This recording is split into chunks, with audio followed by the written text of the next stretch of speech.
And the next sacred cow is get a job, or go to school and get a job. Now, the problem with getting a job is, who do you think pays the most taxes? The owner of the business or the worker? To that, I'll turn to my accountant here, Tom.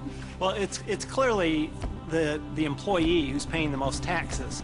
And you know, I started as an employee right out of school, and I was paying high taxes. Even though my job is to reduce taxes, I was paying high taxes. And then I started, I know, ironic, isn't it?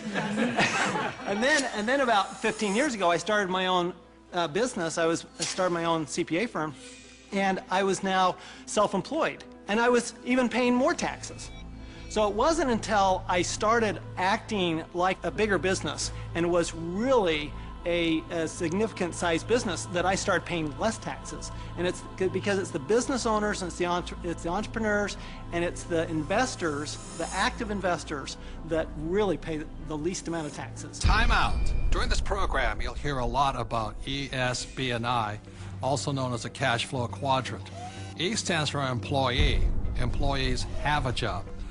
S stands for self-employed, small business, or specialist, like a doctor or lawyer. These people own a job. B stands for big business, 500 employees or more, and these people have other people working for them. And I stands for an investor, and investors have their money work for them. Now, my poor dad always said to me, go to school and get a job, and he wanted to become an employee or a specialist like a doctor or a lawyer. My rich dad said, if you want to be rich, you have to be on the business owner or the I side. And that's the difference between my rich dad and my poor dad. If you look at the cash flow quadrant, you have the E, S, B, and I. The people that go to school are on the E and the S side. The S stands for specialists like a doctor or a lawyer, and E's are employees. But doctors and lawyers pay the highest taxes, right? Oh, by far. It's those people that are self-employed, because not only are they paying the highest income taxes, they also get the privilege of paying Social Security taxes and Medicare taxes on everything they earn. So they're paying extra taxes just to be in that S quadrant. Right, so when you go to school, again, this academic and professional, you go to school, and my mother wanted me to be a doctor. If I had followed in that footsteps, I'd be paying the highest tax possible. And they make a lot of money, but they pay the highest percentage in taxes. So that's why this relates back to go to school. That's right, and they actually have the fewest options of reducing their taxes. The tax laws are really geared towards those people who are creating jobs.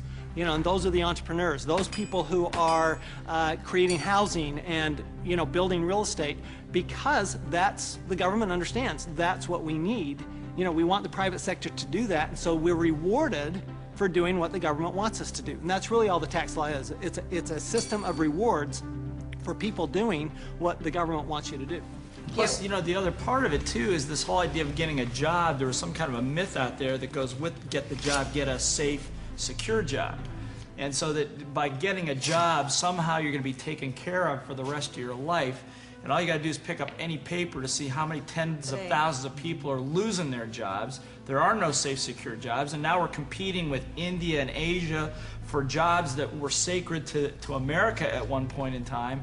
So this whole idea of having a job that was secure is probably the most insecure thing you could be doing right now. The idea of a secure job is an industrial age idea. Exactly. The only option is put into your head is go get a job.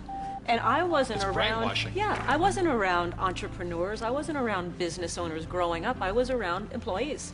When I first started my company 15 years ago, I went back to my class reunion, which is always an interesting thing. And I remember saying to them, yeah, you know, I started a company about 5 years ago, and they looked at me like, oh, and some of them even said it. They go, you're so brave. And I'm thinking, you know, I've had this company for 5 years now. That is the longest I had ever worked anywhere. See, without financial education, you have to get a job. What's tragic today is so many people losing their jobs, they go back to school to get another job, but they're now competing with their kids. You know, that's insanity. So we're not saying jobs are bad, we're just saying as entrepreneurs, our job is to create jobs. The government doesn't really create jobs. They need more entrepreneurs. I didn't even know there was another option growing up. I didn't know there was another option. I didn't know, I thought all you could do was get a job. So again, it's not right or wrong to be an employee, but I'd like to know what my options are. Right, because when you were in school, did they say go to school, get your diploma so you can become an entrepreneur? No. I mean, you'll never hear that in the school system. No, they said work your way up the ladder, get the bigger Get a better paycheck, job. get a better Go to college job, to get higher a better pay. job. But you're right, job is the only option that you'll hear in school as a rule. And job stands for just over broke, you know? To me, the real issue with the job is it's the highest risk profession you can have because you only have one client. Now, when I started my business 15 years ago, it was after being fired from a job. And what I recognized was that, I had no control over my life because I had one client. That was my employer. Whereas now I have hundreds and thousands of clients. One client fires me, it's not the end of the world. Now my risk has gone down considerably, almost to nothing. Where when you have a job, I mean, it's just a high-risk play. Plus, the other thing is you're in complete control. That's the piece that I like. I like being able to, if I lose a client or You're an entrepreneur because nobody would hire you. I'm unemployable, there's no question. Tell the truth. But it's nice, like if you're going to lose some business or you do lose some business, you can go out and generate business and fill that gap. Financial security is more important than job security. Time out. E's and S's get punished for making mistakes, or they lose their job.